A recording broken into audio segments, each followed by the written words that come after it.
부지런히 가르치며 집에 앉았을 때든지 길을 갈 때든지 누워 있을 때든지 일어날 때든지 이 말씀을 강론할 것이며 너는 또 그것을 내 손목에 메어 기호를 삼으며 내 미간에 붙여 표로 삼고 또 내 집 문설주와 바깥문에 기록할지니라. 아멘. 할렐루야. 주 예수 그리스도 이름을 찬양합니다. 아멘. 시간은 또 흘러서 또 주일을 맞이했습니다. 이번 주일은 또 설명절과 이어지는 주일입니다.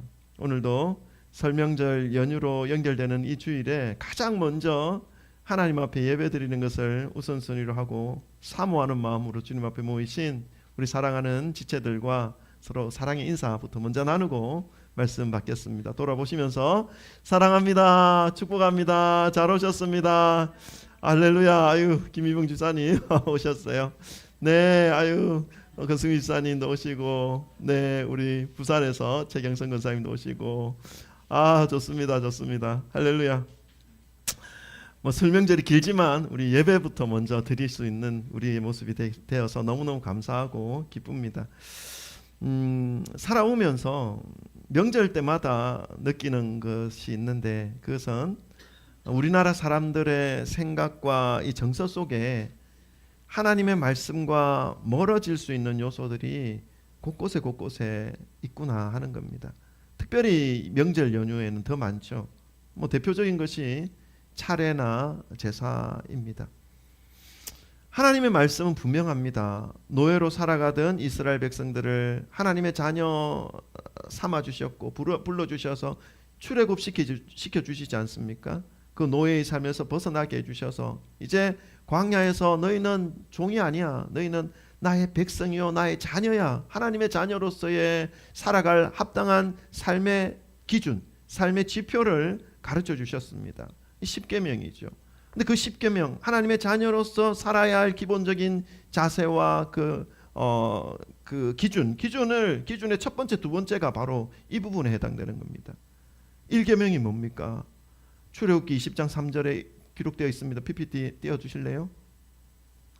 네, 너는 나 외에 다른 신들을 내게 두지 말라. 하나님만 섬기라는 것입니다. 2계명은 뭡니까? 그 다음 4절과 5절에 있죠. 너를 위하여 새긴 우상을 만들지 말고 위로 하늘에 있는 것이나 아래로 땅에 있는 것이나 땅 아래 물속에 있는 것들 어떤 형상도 만들지 말고 5절 그것들에게 절하지 말며 그것들을 섬기지 말라. 어떤 형상이든지 어떤 존재든지 그 앞에 절하지 말고 섬기지 말라는 것입니다. 그리고 신약 성경에 넘어와서는 더 구체적으로 말씀하죠. 고린도전서 10장 20절 21절 이렇게 기록하고 있습니다. 제가 읽을게요. 무릇 이방인이 제사하는 것은 귀신에게 하는 것이요 하나님께 제사하는 것이 아니니 나는 너희가 귀신과 교제하는 자가 되기를 원하지 아니하노라. 너희가 주의 잔과 귀신의 잔을 겸하여 마시지 못하고 주의 식탁과 귀신의 식탁에 겸하여 참여하지 못하리라. 아멘. 하나님의 말씀은 이 죽은 조상을 숭배하며 제사를 지내는 것을 우상 숭배로 규정하고 있고 그것을 금지하고 있습니다. 이 부분을 놓고 우리 한국의 사람들, 이 일반적인 우리 대한민국 사람들은 이렇게 또 오해할 수 있습니다. 성경은 불효하게 만드는 책이야. 효를 하지 못하게 만드는 책이야. 라고 이렇게 또 오해할 수 있습니다. 여러분 그렇지 않습니다. 죽은 사람이 제사상에 와서 음식을 먹는다고 하는 그 행위가 효와는 전혀 상관이 없는 행위입니다. 그걸 가르쳐주고 있는 겁니다. 효도 아니고 어떤 것도 아닙니다. 하나님 외에 다른 신을 섬기는 우상 숭배의 행위라는 것입니다. 이것은 귀신과 교제하는 모습이고 귀신과 짝하는 모습이라는 것을 분명하게 말씀하고 있죠.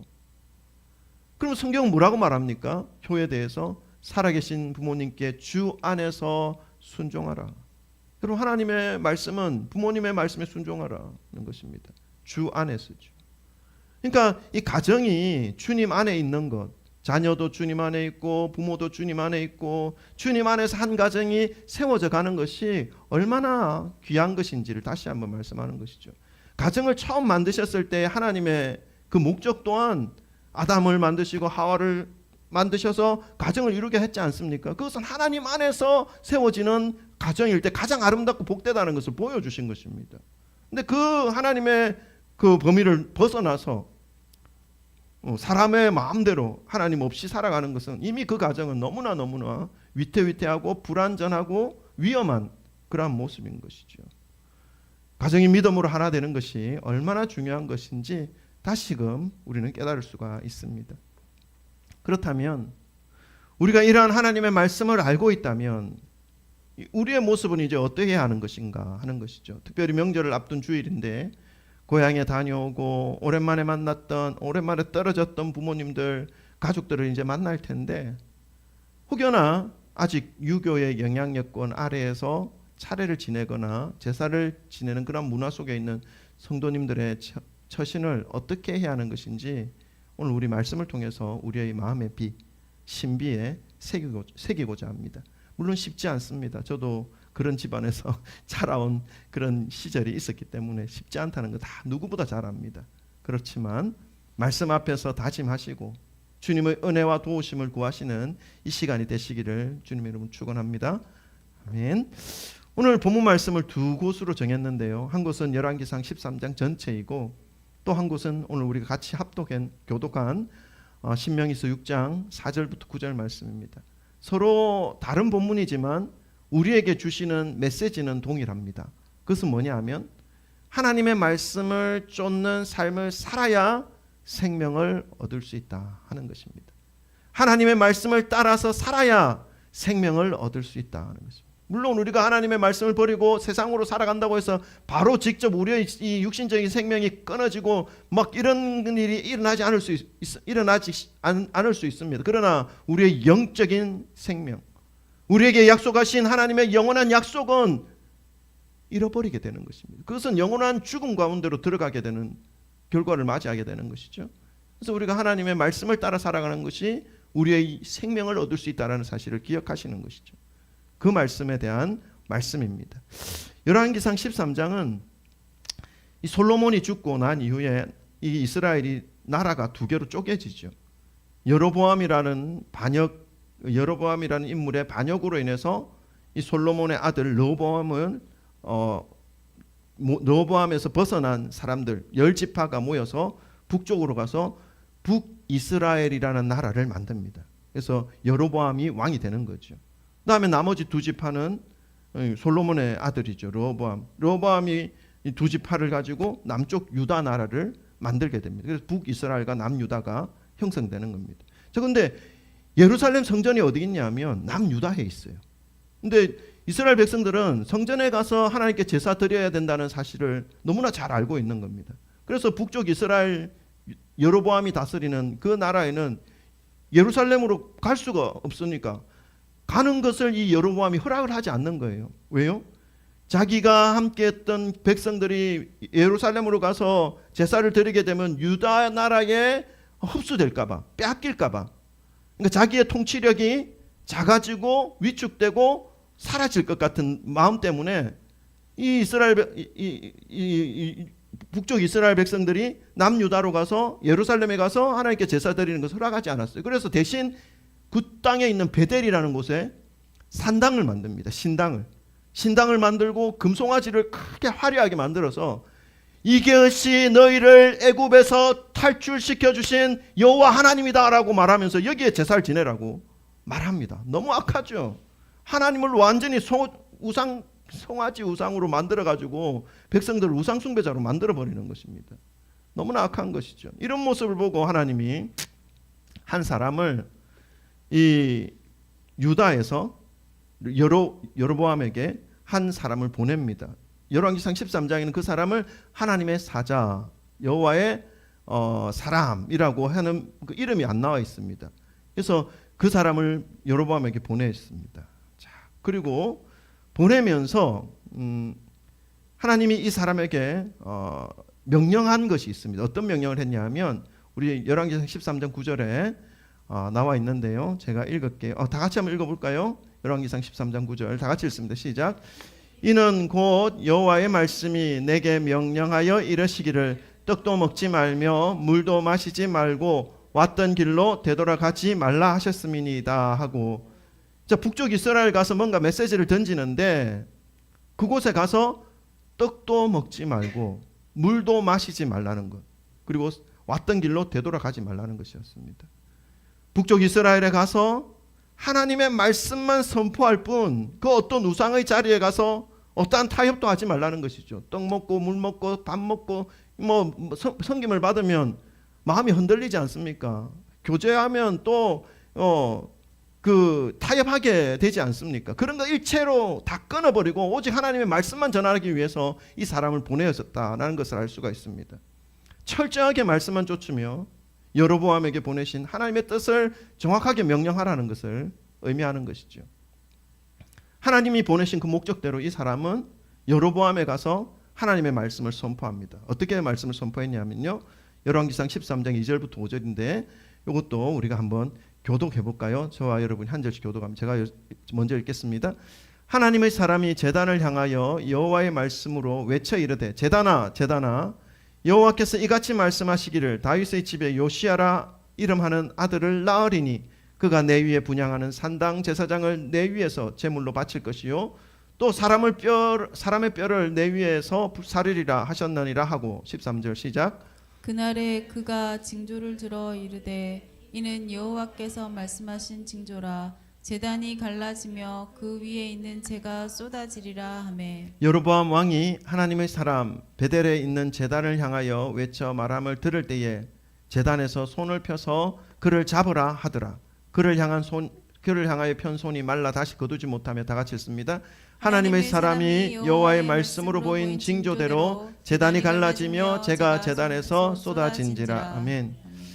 이 여로보암은 백성들이 다윗의 후손인 이 르호보암이 다스리는 남쪽 유다에 있는 예루살렘 성전으로 가서 하나님께 여호와께 예배드리고 제사 드리는 것을 아까 말씀을 드렸듯이 자신의 왕권이 약화되는 것으로 여겼기 때문에 베델에, 예루살렘이 아닌 그 베델에 그와 비슷한 신당을 만들어 놓고 금송아지를 만들어 놓고 이것이 하나님이라고 속여서 그것을 섬기게 했던 것인데, 이 여호와의 사자의 입에서 나오는 예언을 보면 그 다윗의 후손이 일어나서 베델의 산당과 제사장들을 제물로 바치게 될 것이다. 그러니까 산당을 무너뜨리고 산당을 섬겼던 제사장들이 오히려 제물로 바쳐진다는 그러한 예언을 하게 되는 것이죠. 무서운 심판의 예언인 겁니다.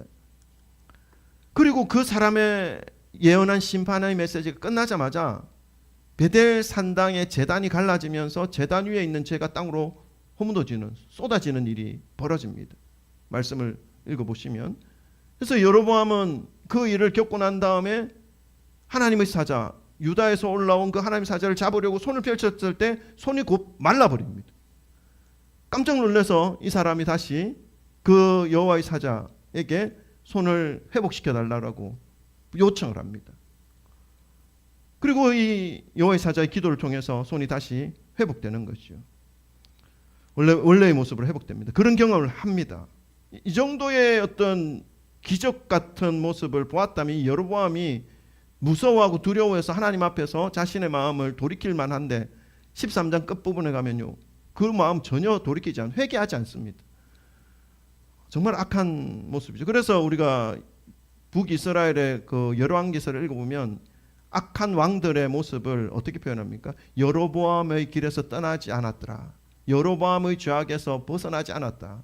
이 여로보암이 얼마나 악한 죄를 지었는지를 알 수가 있죠. 그리고 이 사람을 그냥 보내려고 하지 않고 자기 집에 이제 머물기를 요청합니다. 여러분, 이 여로보암이 왜 이 여호와의 사자 하나님의 사람을 자기 집에 초청할까요? 떡도 마시고 물도 마시고 먹을 걸 먹어라 이렇게 할까요?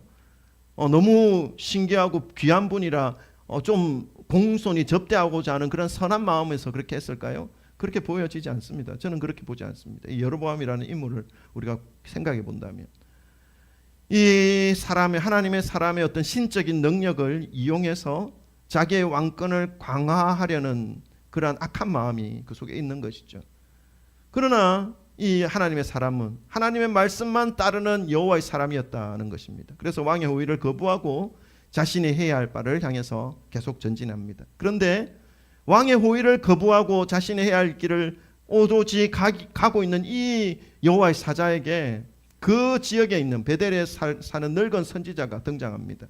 그 선지자에게는 아들들이 있었는데 그 아들들이 하나님의 사람과 여로보암 왕 사이에 있었던 일들을 그 아버지 늙은 선지자에게 전합니다. 그 말을 들은 이 늙은 선지자는 하나님의 사람을 따라서 그가 간 길을 따라서 나귀를 타고 쫓아갑니다. 그리고 쫓아가서 또 제안을 합니다. 나와 같이 가서 떡을 먹고 뭐 먹을 것을 먹자 이렇게 하죠. 13장 15절을 말씀을 보면 열왕기상 13장 15절 말씀을 보면 그 늙은 선지자가 여호와의 사자에게 나와 함께 집으로 가서 떡을 먹으라 제안합니다. 여러분 왕의 제안도 거절했는데 그 뭐 선지자라 하더라도 그 선지자 늙은 분이가 제안하는 것을 이 여호와의 사자가 하나님의 사람이 받아들이겠습니까? 오직 하나님의 말씀만 전하고 왔던 길 되돌아가지 말고 떡도 먹지 말고 물도 마시지 말라고 하는 하나님의 음성을 하나님의 명령을 가지고 있는 사람인데 그래서 그 제안을 듣고 이런 지하로 가지 않겠다 말합니다. 거부하죠. 그런데 16절을 보면요. 13장 16절을 보면 이 늙은 베델의 선지자가 뭐라고 말하냐면 나는 17절이네요. 17절에 뭐라고 말하냐면 이는 여호와의 말씀이 아니네요. 18절에 뭐라고 말씀하면 18절을 봅시다. 뭐라고 말하냐면 그 늙은 선지자가 그가 그 사람에게 그 사람은 하나님의 사람입니다. 이르되 나도 그대와 같은 선지자라. 천사가 여호와의 말씀으로 내게 이르기를 그를 내 집으로 천사가 말하는 거니까 내 집으로 데리고 가서 떡을 먹이고 물을 마시게 하라 하였느니라. 그런데 이는 그 사람을 속인 거짓말이라는 것입니다. 지금 그 늙은 선지자가 하나님의 사람에게 나도 그대와 같은 선지자다 말합니다. 여러분 나도 너와 같은 하나님의 일을 하는 사람이야 라고 하는 이 말은 이 하나님의 사람이 가지고 있는 경계심, 사람에 대한 경계심, 사람에 대한 어떤 거리감, 이 거리감을 무너뜨리기에 충분한 말로 들립니다. 왜냐하면 하나님이 나에게도 말씀하시고 나도 하나님의 뜻을 따르는 사람이다라고 말하는 그 말에 이 사람도 하나님의 명령을 맡아서 하나님의 뜻을 따라 살아가는 사람이구나 하는 것을 생각할 수 있게 하는 것이죠. 자, 무너뜨리기에 충분했다는 것입니다. 그런데 사실은 하나님으로부터 동일한 소명을 가지고 있는 것도 아니고 선지자의 일을 수행하고 있는 것도 아니었습니다. 그 사람을 속임이라는 말 속에 그 의미가 있는 것이죠. 선지자라는 타이틀은 가지고 있었지만 하나님의 일을 하는 것이 아닌 사람이었다는 것입니다. 여호와의 사자와 같은 일을 하는 사명자가 아니었다라는 의미를 가지고 있는 것입니다. 같은 선지자라는 말에 이 하나님의 사자 여호와의 사람은 마음이 열려버린 겁니다. 그리고 이 늙은 선지자가 하는 말을 듣게 됩니다. 나도 그대와 같은 선지자라. 천사가 여호와의 말씀으로 내게 이르기를 그를 내 집으로 데리고 가서 그에게 떡을 먹이고 물을 마시게 하라 하였느니라. 영적인 건의를 자신의 말에 영적인 건의를 더 하기 위해서 천사 하나님께서 보내신 영적인 존재가 나에게 말했다. 하나님께서 당신을 내 집으로 모시고 떡을 먹이고 물을 마시게 하라고 말씀하셨다 말씀하는 것입니다. 자신의 말에 어떤 영적인 온갖 권위를 스스로 부여하고 말하는 것이죠. 하나님은 그런 말을 이 사람에게 한 적이 없는데도 말입니다. 여러분 오늘날 우리에게 하나님에 대해서 직접적으로 계시를 받았다라고 말씀하면서 유튜브에 온 세상 사람들을 현혹시키는 그러한 인물들이 꽤 많습니다. 여러분 주의 깊게 들으시기를 바랍니다. 정말로 하나님께서 직접적으로 자신에게 계시했던 사람은요 그렇게 떠벌리지 않습니다. 그 하나님의 말씀을 본인 스스로가 그 삶을 살아가는 뿐입니다. 그 삶을 살 뿐이라는 것이죠. 그 삶을 통해서 하나님의 그 은혜가 그 주변에 감동을 주고 영향을 끼치게 하는 것입니다. 여러분 기억하시기 바랍니다. 3000년 전에 이런 일이 있었다는 것은 그 3000년이 지나고 오늘날과 같이 우리의 눈과 귀를 현혹시키는 이 세상, 화려한 이 세상에는 더욱더 많은 그러한 일들이 있을 거라는 것을 기억하셔야 되는 것입니다. 그러면 우리는 어떻게 해야 되는 겁니까? 오늘 말씀을 기억하시기를 바랍니다. 이 말을 들은 하나님의 사람은 이 늙은 선지자의 속임에 넘어갑니다. 처음에는 어떤 권위를 가진 사람이라 하더라도, 왕이라 하더라도 그것을 거절했던 사람인데, 하나님의 말씀을 기억하며 오직 말씀만 따라서 살아갔던 그러한 사람이었는데, 이 한 늙은 거짓 선지자의 꾸며낸 영적인 거짓에 넘어가 버립니다. 결국 이 거짓에 넘어간 이 사람은요, 사람의 말을 듣고 하나님의 명령을 어기게 된 것입니다. 결론적으로 말씀을 드리면 그 결과로 자신을 속인 그 악한 늙은 베델의 선지자를 통해서 하나님이 심판의 메시지를 줍니다. 이 사람에 대해서 뭐라고 말합니까? 20절부터 22절인데 우리 다 같이 한번 함께 합독해 보십시다. 시작. 그들이 상 앞에 앉아 있을 때에 여호와의 말씀이 그 사람을 데려온 선지자에게 임하니 그가 유다에서부터 온 하나님의 사람을 향하여 외쳐 이르되 여호와의 말씀에 너가 여호와의 말씀을 어기며 내 하나님 여호와께서 내게 내리신 명령을 지키지 아니하고 돌아와서 여호와가 너더러 떡도 먹지 말고 물도 마시지 말라 하신 곳에서 떡을 먹고 물을 마셨으니 내 시체가 내 조상들의 묘실에 들어가지 못하리라 하셨느니라 하니라. 아멘. 결국 이 하나님의 사람 여호와의 사자는요, 가던 길에서 사자를 만납니다. 사자를 만나서 사자에게 물려 죽습니다. 사랑하는 성도 여러분, 이 사건은 지금으로부터 약 3000년 전의 일을 기록한 오늘날 우리에게 분명한 신앙의 길을 제시해 주시는 말씀입니다. 우리의 신앙은 하나님의 말씀을 쫓아 살아가는 삶이라는 것을 분명하게 해주시는 말씀이죠. 그때보다도 3000년 전보다도 더 우리의 눈을 속이고 우리의 길을 현혹하는, 그래서 하나님의 말씀으로부터 멀어지게 하는 것들이 훨씬 많아진 이때에 하나님의 사람의 모습을 통해서 우리가 취하여야 할 신앙의 모습을 분명하게 가르쳐주고 있는 것이죠. 무엇입니까? 말씀에서 벗어나는 것은 생명을 잃어버리는 것이다 는 것입니다.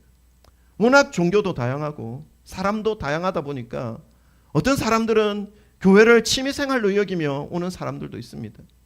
그러니까 교회에 와서 하나님의 말씀은 듣는데 한 귀로 듣고 한 귀로 흘려보냅니다. 도무지 삶에 그 말씀에 의해서 나타나는 열매가 없다는 것입니다. 나타나지가 않는다는 것입니다. 말씀이 말씀하시는 것에 대해 별로 관심이 없습니다. 자리에는 앉아있지만 말씀은 말씀일 뿐 내 삶을 말씀에 맞추어 살아갈 수는 없는 거야 스스로 판단을 내리며 각자의 소견에 옳은 대로 여겨지는 대로 그냥 살아갑니다. 적당히 윤리적으로, 적당히 도덕적으로 지탄받지 않으면서 말이죠. 그래서 오늘 우리가 같이 교독했던 이 신명기 6장에서는 모세가 죽으면서까지 가나안 땅으로 들어가는 이스라엘 백성들 그들을 다 모아놓고 본인은 정작 들어가지 못하면서 여기에서 묻혀 죽어야 될 텐데 그 죽을 때까지 이들을 향해서 했던 말이 있습니다. 그게 무엇입니까? 강조하고 했던 말 또 했던 그 말이 뭐냐면 오늘 우리가 같이 교독했던 말입니다. 신명기 6장 4절 5절 우리 다 같이 한번 읽어보십시다. 시작. 이스라엘아 들으라. 우리 하나님 여호와는 오직 유일한 여호와이시니 너는 마음을 다하고 뜻을 다하고 힘을 다하여 내 하나님 여호와를 사랑하라. 아멘. 이 모세의 마음을 우리가 좀 알아야 됩니다. 제발 들으라. 제발. 여러분 들으라의 히브리어가 쉐마입니다. 쉐마. 이 쉐마라는 의미는요, 그냥 단순히 듣는다는 의미가 있는 것이 아닙니다. 듣기만 하는 것이 아니라는 것이죠. 듣고 받아들이고 순종하라는 그러한 의미가 다 들어있는 말입니다. 쉐마. 그래서 이 모세는 이스라엘 백성들에게 쉐마 이스라엘 계속 그 말을 하고 있는 것이죠. 왜 그럴까요? 왜? 왜냐하면 말씀에서 벗어나면 죽음이니까, 생명이 없으니까. 자기가 죽는 그 자리에서조차도 쉐마 이스라엘 하는 것 아니겠습니까? 아, 좋은 말씀 잘 들었다 하고 자리 툭툭 들고 일어서서 돌아가는 것이 듣는 것이 아닙니다. 여호와의 사자는 처음에 하나님의 말씀에 쉐마했습니다. 듣고 받아들였고 순종하였다는 것입니다. 그런데 하나님의 말씀보다 더 위로가 되고 더 마음에 쏠리는, 그것이 비록 영적으로 잘 포장되어서 구분해내기 어려운 모습이긴 했지만 하나님의 말씀보다 그 늙은 선지자의 말에 이끌려서 하나님이 이 사람에게 나에게 대하여 이렇게 하라고 말씀하신 모양이구나 하면서 넘어가게 됩니다. 이 모습은요, 실상 하나님의 말을 쉐마한 것이 아니라 사람의 말에 쉐마한 꼴이 되는 것이죠.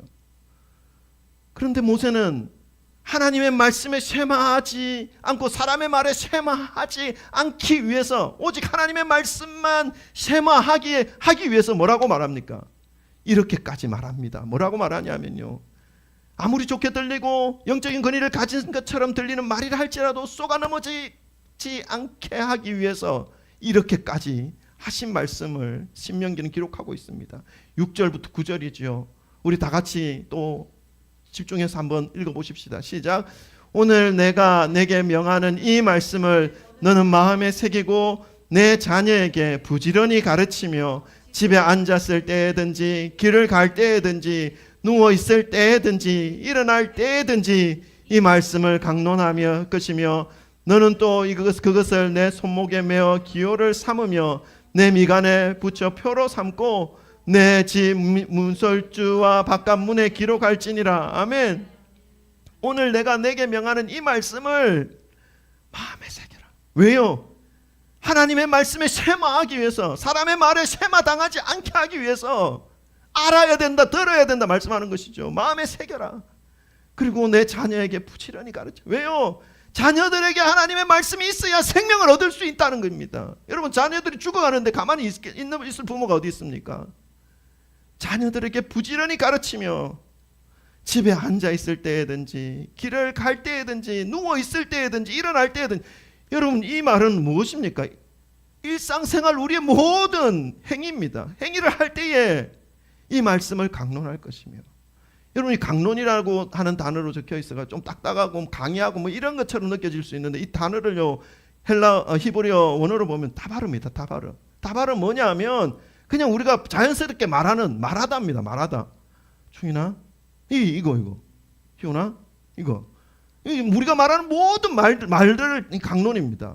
의미하는 것이죠. 그러니까 우리가 말하는 이 모든 말 속에 하나님의 말씀이 기준이 되고 하나님의 말씀을 전하여야 된다, 알려줘야 된다, 가르쳐줘야 된다 하는 것입니다. 여러분, 왜 이렇게까지 말하는 걸까요? 모세가 말씀 있지 않습니까? 오늘 이 여호와의 사자, 하나님의 말씀을 받고 이 이스라엘로 간 이 사람의 마지막 모습이 너무나 무섭지 않습니까? 모세는 죽는 자신이 죽고 묻히는 그 순간까지도 이스라엘 백성들에게 쉐마 이스라엘, 여호와 하나님의 말씀을 듣고 받아들이고 순종할 것을 말씀합니다. 어떻게까지? 이렇게까지 모든 순간순간마다 모든 삶의 영역 속에서 말하는 그 대화의 모든 순간순간에 여호와 하나님의 말씀을 가르치고 전하고 알려라 말씀하고 있는 것이죠. 왜 이렇게까지 하는 것일까요? 그것은 하나님의 말씀을 쇠마하지 않으면 하나님의 말씀이 있어야 할 그 마음의 공간에, 그 삶의 공간에 다른 것들이 차지하게 되기 때문입니다. 세상의 생각들, 세상의 욕심들, 욕망들, 자기 사랑들, 다른 사람들의 말들, 생각들, 온갖 혼탁한 것들이 하나님의 말씀이 있어야 할 그 자리를 차지하고 각자의 삶을 마음대로 움직여가기 때문에 그렇습니다. 근데 그 삶의 결말은 뭡니까? 죽음입니다. 멸망입니다. 저주입니다. 죄의 결말을 맞이하게 되는 그러한 모습인 것이죠. 결국 여러분, 신앙은 취미가 아닙니다. 신앙은 잠깐 노는 놀이터가 아닙니다. 신앙은 가볍게 따라 나서는 나들이처럼 아니면 말고 할 수 있는 길이 아니라는 말씀입니다. 신앙은 생명을 거는 길입니다. 하나님의 말씀을 쇠마하지 않으면 생명을 잃어버리는 그러한 길이 신앙입니다.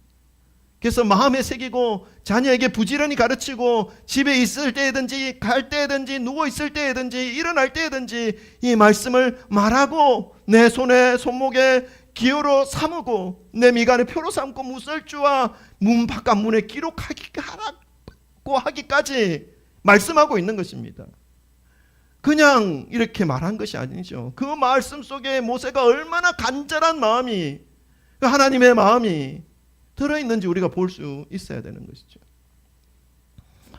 사랑하는 성도 여러분, 설명절 연휴가 시작됐습니다.